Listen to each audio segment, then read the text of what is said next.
네, 인사드리겠습니다. 네, 법학원에서 상황 판단, 언어 논리, 자료 해석 세 과목 전체를 다 담당하고 있는 박은영 선생입니다. 네. 네, 제가 한 30분 정도 이야기를 일단 진행을 먼저 드리고 그 다음에 이제 2차 과목 선생님들께서 또 한 분 한 분 과목별로 어떻게 전략을 짜셔야 될지를 설명해 주실 겁니다. 일단은 법행 시험이긴 한데 이게 PSAT는 5급 공채와 이게 같이 진행을 하기 때문에 뭐 성격상의 차이점 같은 거는 없고 그냥 피셋을 어떻게 대비해야 될 것인가, 기존 시험과 이제 올해 시험이 어떻게 좀 차별화가 되었는가, 그런 것들에 대해서 좀 설명을 드리는 식으로 진행을 하도록 하겠습니다. 요거 사진 옛날 사진이어가지고요. 지금과는 좀 많이 차이가 날 겁니다. 약 10년 전 사진이고, 제가 작년에 이제 암 진단을 받아가지고 암 수술을 받았었어요. 예, 다행히 1기로 끝나가지고 지금 위는 3분의 1만 남아있는 상태입니다. 다행히 이제 건강 회복을 열심히 잘 해가지고 뭐 크게 뭐 아프다는 느낌은 없지 않나 싶습니다. 아무튼 그래서 머리숱이 더 많이 빠졌다. 예, 옛날 사진에 비하면 머리숱이 많이 없는데 라고 느끼실 것 같고요. 자, 뭐 언어 자료 상황의 세 과목을 다 담당하고 있는 국내에서는 어떻게 보면 제일 좀 독특한 강사에 해당하는데 그런 게 이제 여러분들한테는 어떻게 피셋 학습에 있어서 좀 부가적인 도움이 될 수 있을지 거기에 초점을 맞춰가지고 말씀을 드리겠습니다. 일단은 뭐 지금 자료상으로도 올해 시험이 이제 지난번 시험들과 어떻게 차이가 나는가를 쭉 설명을 드렸었는데요. 그거에 일단 초점을 맞춰가지고 2026년도 5급 공채 피셋의 출제 경향을 일단 좀 체크하고 넘어가겠습니다. 일단은 25년도나 아니면 뭐 24년도 한 2개년치와 대비를 했을 때 첫 번째 언어 논리, 시험 난도는 이제 지난 시험과 올해 시험은 크게는 차이가 없었고요. 다만 이제 패러프레이징 수준, 그러니까 패러프레이징은 뭐 수능 쪽에서도 나오는 거기 때문에 이게 본문에 있는 내용을 있는 그대로 반영한다기보다는 뭔가 구조를 변형하거나 다른 용어를 사용한다든가 하는 식으로 말 바꾸기라는 게 패러프레이징이라고 할 수가 있겠죠. 그런 패러프레이징의 수준이 좀 소폭 상승함으로써 아무래도 조금 더 이제 어렵게 느껴지는 측면이 있었다라는 게 제가 느끼기에도 그렇고 수험생분들의 반응이기도 했습니다. 그래도 이제 언어 논리는 이제 지난 시험과 대비해서는 크게 뭐 난도가 더 어렵다는 느낌은 없었으나 이제 나머지 두 과목 상황 판단과 조례 해석 요 두 과목에서 확실히 좀 변별성이 높아졌다고 볼 수가 있겠어요. 그래서 뭐 전체적인 뭐 일반 행정 5급 공채 일반 행정 직급 기준으로 봤을 때 뭐 평균 합격 그 점수가 5점에서 많게는 10점까지도 떨어졌었기 때문에 그만큼 이제 출제 경향이나 어떤 뭐 방향성 자체가 좀 변화된 건 아닌가라는 분석을 할 수가 있겠습니다. 어떤 측면에서 그런가를 과목별로 보면 첫 번째 상황 판단 같은 경우는 이게 이제 조건이 예전에 비해서는 좀 더 줄어들었다. 이건 이제 문제로도 보여드리겠습니다. 그런 압축적인 조건 하에서 구조 전체를 재구성하거나 아니면 상황 판단이라는 과목 자체는 조금 약간 계산적 구조가 좀 강합니다. 그렇기 때문에 뒤에서 다루게 될 자료 해석과 마찬가지로 어느 정도의 수리적인 감각이 필요한데 그와 같은 수리성을 더 강조하다 보니까 말로 다 되어 있는데 그 안에서 방정식을 세워가지고 수치적인 어떤 걸 해를 찾아셔야지 문제가 해결되는 그런 스타일의 문제들이 뭐 두세 문항 정도까지 포진이 되어가지고 과거에 비해서는 수리적 정보 처리를 해야 되는 문항이 증가됨으로써 상대적인 난도가 좀 많이 올라갔다. 그러니까 직관적으로 딱 봤을 때 어떻게 접근해야 될지 처음에 잘 안 보일 가능성이 높은 문제들이 많이 등장했다. 그렇게 평가를 할 수가 있겠습니다. 자료 해석에서도 마찬가지입니다. 자료 해석이라는 것이 보통 이제 1차 수험 대비 과정에서 제일 이제 압박감이 큰 과목인데 자료 해석을 일단은 여러분들이 계산이 중심이다라고 생각하시기가 쉬운데요. 계산 당연히 해야 됩니다. 계산 당연히 해야 되지만 이 단순히 계산을 그냥 나와 있는 지표에서 직관적으로 이렇게 하면 되겠구나라는 것이 아니라 생각보다 이것도 해석의 과정을 거쳐서 자료의 구조를 정확히 해석하고 딱 필요한 계산만 해야 되는, 그러니까 이것도 예제를 통해서 말씀드리겠지만 예를 들어서 선택지에 나와 있는 어떤 언어적 진술이 이거는 가중평균을 바탕으로 해서 접근해야 되는구나, 아니면 최소 교집합의 구조를 통해서 어떤 표현이 이건 최소 교집합 방법론으로 접근하면 바로 해결이 되겠구나, 이런 식으로 어떤 질문인지를 빨리 캐치를 해서 거기에 맞는 어떤 분수비교, 가중평균 등등등 방법론을 바로 이렇게 적용할 수 있는 그러한 해석 능력이 훨씬 더 요구된 그런 올해 시험이라고 볼 수가 있겠습니다. 그러다 보니까 이것도 단순히 그냥 있는 그대로 계산하면 되는 것이 아니라 1차적인 어떤 해석과 재구성의 과정을 거쳐야지 문제 해결의 틀이 잡히기 때문에 그만큼 난도가 좀 높아졌다라고 그렇게 평가들이 나오고 있습니다. 자, 그래서 그거에 실질적으로 좀 보여줄 수 있는 올해 기출 문제들을 쭉 한번 잠깐 체크를 좀 하고 넘어갈게요. 요거는 자료에 없습니다. 요거는 추가된 그런 내용이기 때문에 같이 화면을 보시면서 뒤에 계신 분들은 모니터를 보시면서 그렇게 좀 같이 체크하면 될 것 같아요. 자, 일단은 이게 2번 문제로 나왔었던 언어 논리 2번 문제에서의 그 선택지인데 아까 말씀드렸었던 패러프레이징이 조금 더 보강되었다, 강화되었다라는 것을 이런 선택지들에서 확인할 수가 있을 것 같습니다. 초반부에 있는 문제이기 때문에 좀 쉽게 느낄 수는 있겠지만 4번 선지 경궁이라는 그 활은 쇠뇌보다 시간당 발사 횟수면에서 뛰어났고 쇠뇌는 경궁보다 명중률면에서 뛰어났다라고 했을 때 이런 거 시간당 발사 횟수랑 명중률 같은 것들은 저 여기 이제 발치한 문단들에서는 요 두 번째 문단의 중후반부에 등장합니다. 쇠뇌는 몸을 은폐한 채로 어쩌고 하며 명중률도 높았다. 그러나 비기식 활로는 분당 6발을 쏠 수 있는 것에 비해 쇠뇌는 한 발밖에 못 쏴 시간당 발사 횟수면에서는 불리했다. 그러면 일단은 시간당 발사 횟수면은 여기 나왔죠? 시간당 발사 횟수면에서는 지금 보시면 경궁은 나오는데 지금 여기 이 문장에서 비교하고 있는 것은 비기계식 활입니다. 근데 선택지에서는 경궁이 비교 대상이 되고 있죠.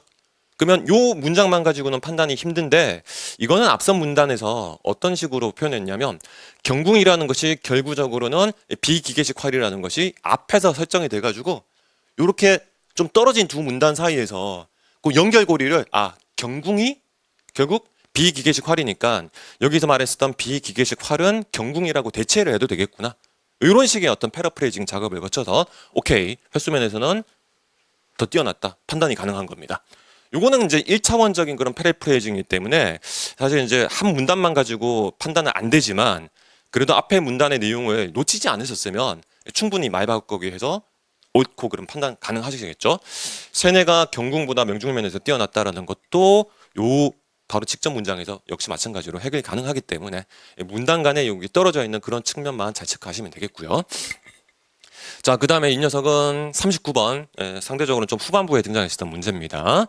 자, 이 문제 같은 경우에는 이제 여러분들이 언어 논리라는 이 과목을 학습하시게 될 때 이제 또 많이들 고생하시는 것이 대부분의 분들이 논리학에 대해서는 학습 경험이 없는 상태에서 접근들을 보통 하시기 때문에 논리적 어떤 그런 틀이 잡힌 상태에서 풀어야 되는 문제들 흔히 말해서 논리 퀴즈형 문제라고 할 수가 있을 것입니다. 그런 문제들을 언어 논리 과목에서는 1차적으로는 제일 힘들어 하시었는데 그런 언어 논리를 논리학을 이런 일반적인 독해형 문제에서도 조금은 고려를 하면서 접근을 하셔야지 풀리는 선택지들이 있습니다. 예를 들면 이런 선택지인데요. 일단은 선택지를 볼게요. 생물 군집 속 개체의 비율이 높은 종이 생존하게 된다면 음성 빈도 선택이 발생한 것이다 라는 식으로 여기서는 설명을 하고 있습니다. 이게 지금 필기가 가능한지 모르겠는데 그냥 말로 설명을 드릴게요. 자, 지금 이 녀석은 나중에 학습을 하시게 되면 일종의 조건명제식 구조구나. 그 조건명제는 혹은 조건문이라는 것은 수학에서도 다루는 거기 때문에 그래서 여기서 완전히 생소하시진 않을 겁니다. 앞에 것이 일어난다면 뒤에 것이 무조건 나타나게 된다. 이런 의미를 가지고 있는 문장이 되는 것이죠. 근데 실제로 이제 해당하는 그런 개념을 다루고 있는 요 후반부의 내용을 살펴보시면 이게 요 문단에서의 내용을 살펴보시면 음성 빈도 선택이 발생하면 요 문장입니다. 음성 빈도 선택이 발생하면 어쩌고 저쩌고 해서 생존율이 높아진다라고 해서 본문에서는 어떤 순서 구도로 잡았습니까? 음성 빈도 선택의 발생이라는 것이 조건으로 설정되고 그에 따랐을 때 필연적으로 요 생존율이 높아진다. 비율이 낮은 종의 생존율이 높아진다라는 그런 구조를 만들어냈었죠. 근데 지금 여기에서는 반대로 뒤집었죠. 생물 군집 속 개체의 비율이 높은 종이 생존하게 된다면 음성 빈도 선택이 발생한 것이다. 일단은 내용 자체도 조금 뒤틀려 있지만 구조 자체가 여기에서는 조건명제식 구조에서 첫 번째 부분과 뒷부분을 뒤집어 놔서 설정했습니다. 그러면 이제 논리적 구도상으로는 이런 것들은 판단이 불가능한다라고 이렇게 논리학에서 이제 기본 틀을 쫙 잡고 왔을 때 이건 알 수 없는 문장인데 라고 하고 바로 제껴버리시면 되는 것이죠. 이런 식으로 이제 논리학적인 어떤 그런 접근이 단순히 논리를 그냥 그대로 있는 그대로 이제 강조하는 문제들 뿐만 아닌 문제들에서도 활용될 가능성이 있기 때문에 그만큼 언어 논리는 논리학을 철저하게 잘 정리를 하고 들어가셔야 되겠습니다. 그 다음에 이제 4번 같은 경우는 이건 이제 패러프레이징 수준이라고 볼 수가 있는데요. 자, 음성 빈도 선택이 발생한 집단은 그렇지 않은 집단보다 새로운 종이 더 많이 만들어진다라고 되어 있습니다. 자, 여기서 음성 빈도 선택이 발생한 집단과 그렇지 않은 집단의 이런 상대적인 비교 구도를 잡아줬는데, 실제로 이것과 관련되어서 지금 역시 이 문장에서 어떻게 설정 기준을 잡았는가를 다시 비교를 해보겠습니다. 동일한 환경을 공유하는 생물 군집에서 개체의 비율이 낮은 종일수록 생존율이 높아진다라고 해서, 이 지문에서 말한 거는요, 어떤 구조냐면, 일단은 음성 빈도 선택이라는 것이 뭔지 모르겠지만 그 빈도 선택이 발생을 한 전체 집단 안에서 다시 이 종쪽과 저 종쪽을 나눈 겁니다. 그러니까 지금 이 문장이 말하는 바는 요 개체의 비율이 낮은 종쪽이든 아니면 높은 종쪽이든 일단 다 아울러 가지고 음성 빈도 선택이라는 것은 다 발생해 왔다는 것이죠. 이 그룹 전체에서는 일단 다 발생한 겁니다. 그랬을 때 그 안에서 쪼개서 봤을 때 비율이 낮은 쪽과 높은 쪽의 그 상대적인 비교 구도가 되는 거예요. 그러면 뒤집어서 말하면 이 두 개는 어쨌거나 빈도 선택이라는 것은 다 적용받고 있는 그런 상황이 되는 거죠. 근데 지금 4번 선택지가 말하는 건 뭡니까? 음성 빈도 선택이 아예 발생한 집단과 그렇지 않은 집단의 비교 구도가 되죠. 이거 완전히 구조가 다른 거죠. 네, 이런 식으로 이게 이제 말 바꾸기를 오답 구조로 이제 이끌어낸 거기 때문에 결과적으로는 틀린 판단이 되는 것인데, 이런 것들도 정확하게 이게 같은 대상을 다루는 것이 아니라는 판단을 하실 수 있는 그런 기준점을 잘 잡으셔야지 실전에서. 이건 어차피 그 앞쪽에서 정답인 선지가 더 빨리 나오기 때문에 고민이 안 해도 되는 거긴 했지만, 보기형으로 등장한다고 한다면 그러면 여러분들이 이런 것까지 정확하게 판단을 하실 수 있는 그런 기준점을 잡아줘야 됩니다. 이번 연도 시험이 이런 측면이 상대적으로는 과거보다는 좀 강했었던 것 같아요. 자, 그 다음 자료 해석과 관련돼서도 아까 말씀드렸던 것처럼 결과적으로는 선택지가 어떤 식으로 이렇게 표현이 되었을 때 얘가 어떤 방법론을 요구하는 것인가, 그걸 빨리 캐치할 수 있어야 된다고 말씀드렸었는데요. 이것도 마찬가지입니다. 자, 이것도 이제 전반부에 있었던 문제인데, 여기에 등장하는 요 표 정도를 가지고 바로 그냥 판단할 수 있을 것 같아가지고 예제로 가지고 와봤습니다. 보기 디귿을 보시면요, 반려묘주 중 30대 이하인 여성 비중은 19% 이상이다. 그러니까 수업을 같이 쭉 이제 따라가시면 나중에는 이런 진술 구조가 이거 다 최소 교집합으로 해결하는 문제구나, 바로 직관적인 판단 가능하실 건데, 이게 이제 결과적이긴 하지만 이런 형태가 되는 겁니다.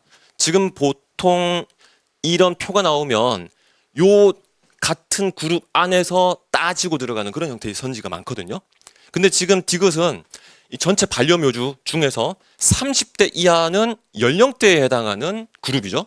근데 여성이라는 것은 그 연령대 안에서는 등장하지 않고 별도의 성별이라는 구분 항목 안에 포함된 그룹이죠.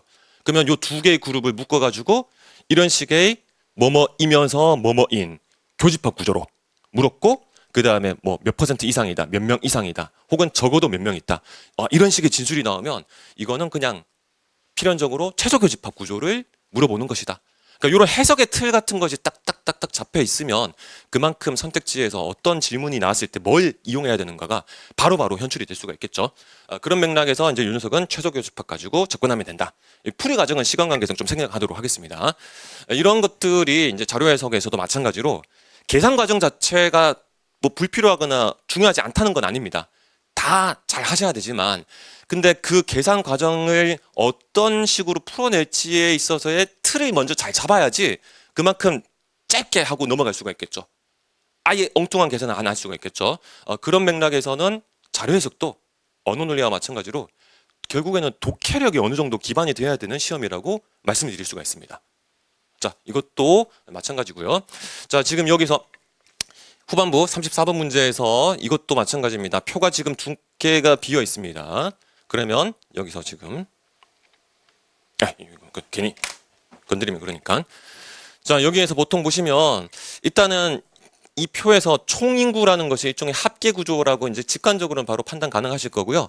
지금 이게 인구 구분이 14세 이하, 15에서 64세 이상, 64세까지, 그다음에 65세 이상. 그러면 저 세 개를 합하면 아래쪽에 총인구가 나오겠구나.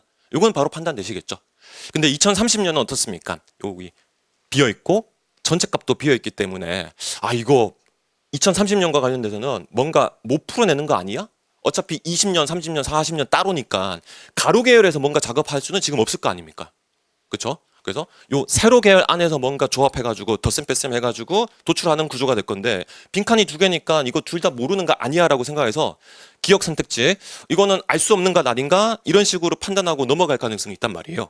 자, 근데 지금 기억 2030년 총 부양비는 36 이상이다라고 했을 때 결국 이 각 주에 나와 있는 총 부양비에서 생산 가능 인구는 그래도 주어져 있으니까 요건 분모값 대충 한 100 정도로 잡으면 되겠죠. 110 정도. 그 다음에 분자에 해당하는 유소년 인구와 고령 인구에서 고령 인구는 나와 있습니다. 그러면 여기 유소년 인구 부분은 모른다고 하더라도 이것도 제가 나중에 말씀드릴 요령이지만 이 개념 자체에서 결국 중요한 거는 요 기준점을 36 정도를 잡아줬다는 거예요. 요 선택지에서는. 그럼 예에 있던 초점을 맞춰보는 겁니다. 선택지에 설정된 수치가 우선적으로 기준이 잡힌 상태에서 판단하면 쉬워지는 경우가 아주 많거든요.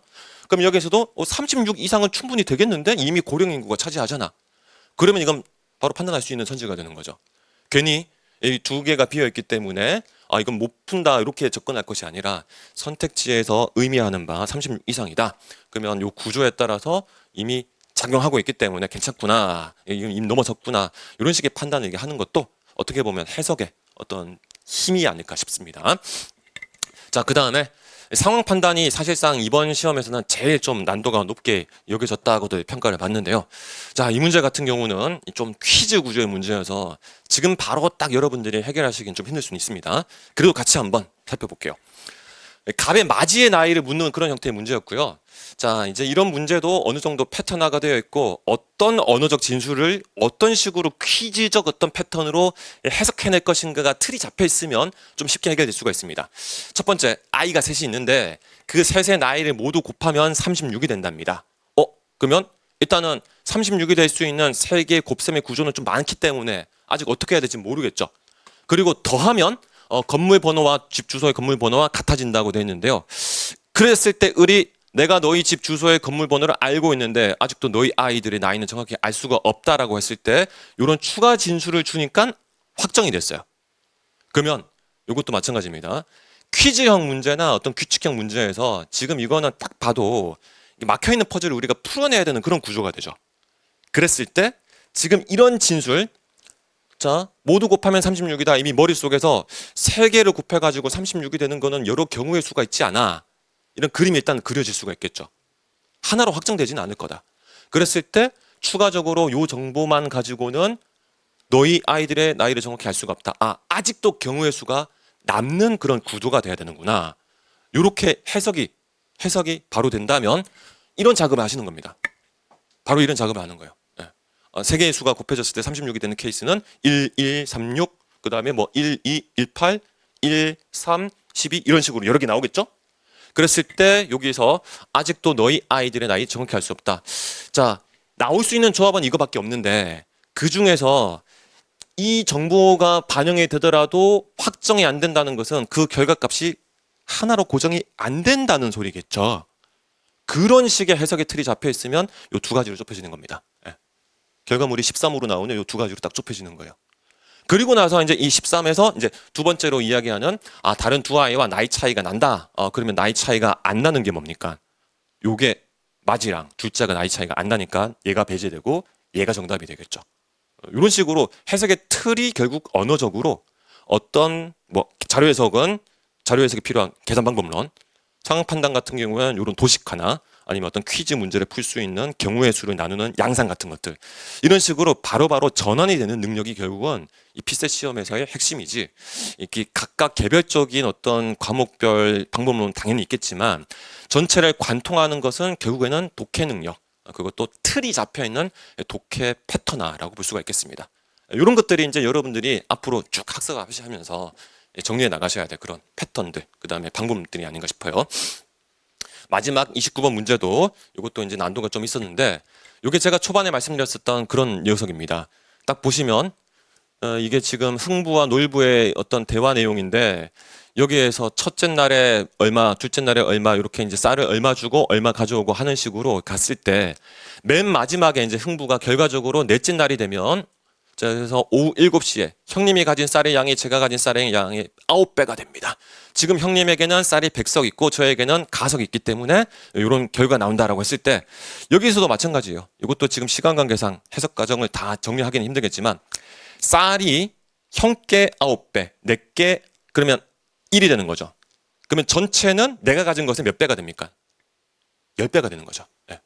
그래서 1대 9의 구조도 이런 식으로 10배수 형태로 전환해서 그러면 내가 현재 가지고 있는 쌀의 양을 x라고 쳤을 때 마지막 단계는 10x가 될 것이고 요걸 기준으로 해가지고 또 요 과정을 거쳐가지고 도출되는 어떤 그런 그 결과값이 있을 겁니다.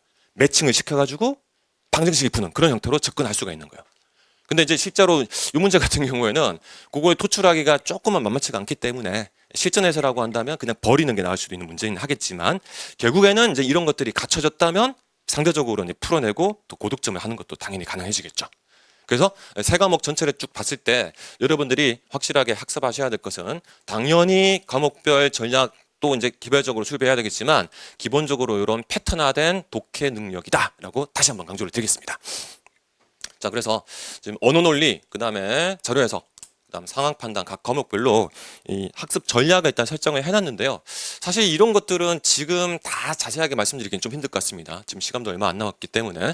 자, 그래서 아까 말씀드렸던 것처럼 올해 시험에 좀 초점을 맞춰서 말씀을 드리면 앞으로 여러분들은 언어 논리를 대비하건 다른 두 과목을 대비하건 단순히 있는 그대로를 그냥 복사 붙여넣기 하듯이 선택지 판단을 하는 그런 구도는 이제 넘어서셔야 됩니다. 늘 패러프레이징이 될 가능성을 염두를 해두시면서 그 패러프레이징을 어떤 식으로 각각의 문제를 풀면서 여러분들이 그냥 가볍게 오답 처리하고 넘어갔었던 그런 선택지들이라도 다시 한번 곱씹어 보는 거예요. 이런 문장 표현이 이런 선택지 진술로도 바뀔 수가 있구나.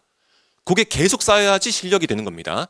뭐 수능에서도 경험을 하셨겠지만 수능에서의 어떤 선택지 패러프레이징은 그렇게 강하진 않기 때문에 그냥 무난무난하게 해결하셨겠지만 가끔씩 어려운 선택지들이 나오잖아요. 그런 것들을 뭐 별도로 학습할 수 있는 게 아니죠. 어떤 사전적인 어떤 학습, 사전 단어를 암기한다고 해서 그게 채워지는 게 아니란 말입니다. 결국 문제에서 이런 패턴들을 누적해서 싸우가 나가는 수밖에 없어요. 그랬을 때 너무 정답인 것만 체크하고 넘어가지 말고 내가 그냥 가볍게 생각하고 대충 보고 넘어갔었던 선택지들도 정확하게 패러프레이징 이런 식으로 될 수 있구나 쌓아 나가는 작업을 하셔야 되겠습니다. 자, 그 다음에 자료 해석 같은 경우도 계산 과정 당연히 중요하고요. 그 다음에 이제 여러분들이 전체적인 이 자료 해석을 고득점 맞기 위해서는 나중에 본 수업 들어가서 강조를 드리겠지만 분수와 비율 비교를 실제 뭐 소수점 계산까지 가는 작업 거치지 않고 훨씬 더 효율적으로 할 수 있는 그런 방법 틀을 배율 구조를 이용한다든가 분자 분모 간 어떤 증가율을 이용한다든가 하는 식으로 몇 가지 틀을 확실하게 만들어 놓고 그걸 좀 유연하게 상황별로 유연하게 적용할 수 있는 그런 능력을 갖추시는 게 어떻게 보면 제일 중요한 부분이라고 볼 수가 있습니다. 그런 작업은 사실 이제 문제에서 이 분수 비교를 이런 식으로 하라고 되게 직관적으로 주기 때문에 아까 같은 해석 능력까지 막 요구하진 않아요. 하지만 선택지의 절반 정도는 자료 해석 선지의 절반은 진짜 분수 비교라고 해도 과언이 아닐 정도거든요.